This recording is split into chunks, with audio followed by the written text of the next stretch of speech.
Hello student, success coaching classes में आपका स्वागत है। यदि आप चैनल में पहली बार आए हैं तो चैनल को सब्सक्राइब कर लीजिए और बेल आइकन को ऑल में प्रेस कर लें ताकि आने वाले सभी वीडियो को नोटिफिकेशन टाइम पर मिल जाए। आज हम डिस्कस करने वाले हैं क्लास 10 का साइंस का सब्जेक्टिव क्वेश्चन 2024 बोर्ड एग्जाम के लिए बहुत ही ज़्यादा इंपॉर्टेंट होने वाला है। यदि आपको 2024 बोर्ड एग्जाम के लिए साइंस का इंपॉर्टेंट क्वेश्चन का PDF चाहिए तो आप हमें कमेंट करिएगा। हम आपको साइंस का इंपॉर्टेंट क्वेश्चन का PDF देंगे जो उससे बाहर आपके एक भी प्रश्न एग्जाम में नहीं आएगा। जो बच्चा ले लिया है तो वो कमेंट ना करे। चलिए हम लोग आगे देखते हैं क्वेश्चन। यहाँ पर क्या है, नेत्र की समंजन क्षमता से क्या अभिप्राय है। तो अभिनेत्र लेंस की क्षमता जिसके कारण वह अपनी फोकस दूरी को समायोजित कर लेता है उसी को हम लोग क्या बोलते हैं, समंजन क्षमता बोलते हैं। ये भी आपके एग्जाम में क्वेश्चन पूछा गया है। आगे देखिए, ये क्वेश्चन भी आपके एग्जाम में पूछा गया है। निकट दृष्टि दोष किसे कहते हैं, इसका क्या कारण है अथवा इसको कैसे दूर किया जाता है। तो वह दृष्टि दोष जिसके कारण कोई व्यक्ति निकट की वस्तुओं को तो स्पष्ट रूप से देख सकता है लेकिन दूर की वस्तुओं को स्पष्ट रूप से नहीं देख सकता, उसको हम लोग क्या बोलते हैं, निकट दृष्टि दोष कहते हैं। ठीक है, अब देखिए निकट दृष्टि दोष का कारण क्या है, चलिए हम लोग उसको देखते हैं। तो बोलेंगे अभिनेत्र लेंस की आवश्यकता से अधिक मोटा हो जाना या उसकी फोकस दूरी कम हो जाना, ये कारण होने का।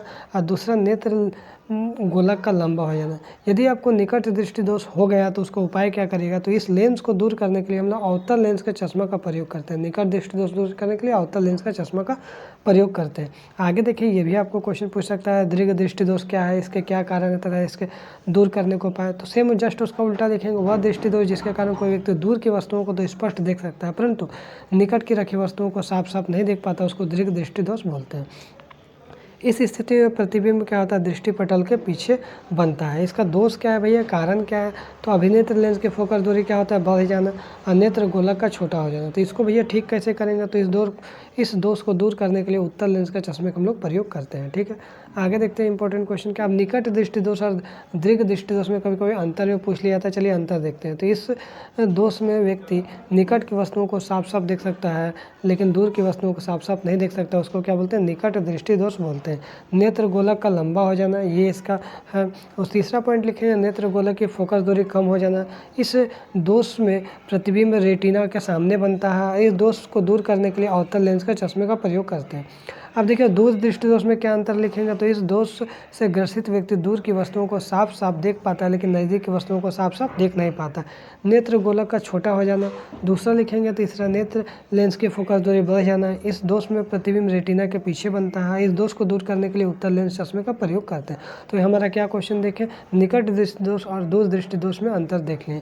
अब आगे हम लोग क्या एग्जाम के लिए इंपॉर्टेंट है, व्याख्या करें कि ग्रह क्यों नहीं टमटमाते। तो बोल रहा ग्रह जो है तारों की अपेक्षा पृथ्वी के बहुत नज़दीक है और इसलिए यह विस्तृत स्रोत की भांति माना जा सकता है। इसलिए हम कह सकते हैं ग्रह को बिंदु साइज के अनेक प्रकाश स्रोतों का संग्रह मान ले तो सभी बिंदु साइज के प्रकाश स्रोतों को हमारे नेत्र में प्रवेश करने वाले प्रकाश की मात्रा को कुल परिवर्तन औसत मान शून्य होता है, इसलिए ग्रह नहीं टमटमाते हैं। तो ये भी क्वेश्चन एग्जाम में पूछा गया। अभी ये भी क्वेश्चन आपके एग्जाम में पूछा गया, स्वच्छ आकाश का रंग नीला क्यों प्रतीत होता है। तो बोलेंगे प्रकाश का प्रकीर्णन के कारण आकाश का रंग नीला प्रतीत होता है। सूर्य का प्रकाश जब वायुमंडल में प्रवेश करता है तब प्रकाश का प्रकीर्णन होता है। लाल रंग का प्रकीर्णन क्या होता है, सबसे कम, और नीले रंग का प्रकीर्णन सबसे अधिक होता है।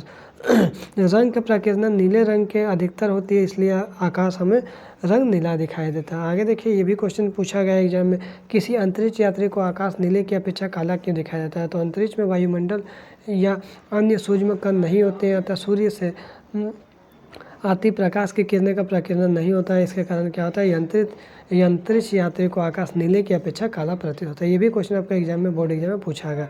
ये भी क्वेश्चन आपका एग्जाम में पूछा है, खतरे का निशान लाल क्यों होता है भैया। तो लाल रंग का तरंग दैर्घ्य जो सबसे अधिक होता है जिसके कारण लाल रंग का प्रकीर्णन क्या होता है, सबसे कम होता है, इसलिए यह दूर से ही देखने पर लाल रंग का दिखाई देता है तथा खतरे के संकेत का पता चल जाता है।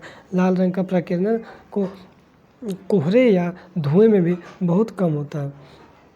आगे देखिए, सूर्योदय और सूर्यास्त में सूर्य रक्ताभ क्यों प्रतीत होता है। ये भी क्वेश्चन आपका बोर्ड एग्जाम में कई बार पूछ चुका है। तो चलिए हम लोग इसको देखते हैं।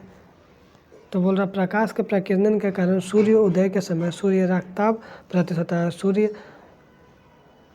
सूर्योदय के समय सूर्य का प्रकाश वायुमंडल की अत्यधिक मोटी परतों से गुजरती है जो सबसे कम तरंग दैर्घ्य वाले नीले रंग का अत्यधिक प्रकीर्णन होता है। अधिक रंग दैर्घ्य वाले लाल रंग का प्रकीर्णन बहुत कम होता है जिससे आँख तक केवल लाल रंग ही पहुँचता है। अतः सूर्योदय के समय और सूर्य रक्ताभ प्रतीत होता है। तो इतना ही क्वेश्चन इसमें था। यदि आपको वीडियो अच्छा लगे तो लाइक करिएगा, शेयर करिएगा। अगर चैनल में नए हैं तो चैनल को सब्सक्राइब जरूर करिएगा। फिर मिलते हैं नेक्स्ट वीडियो में। Thank you so much.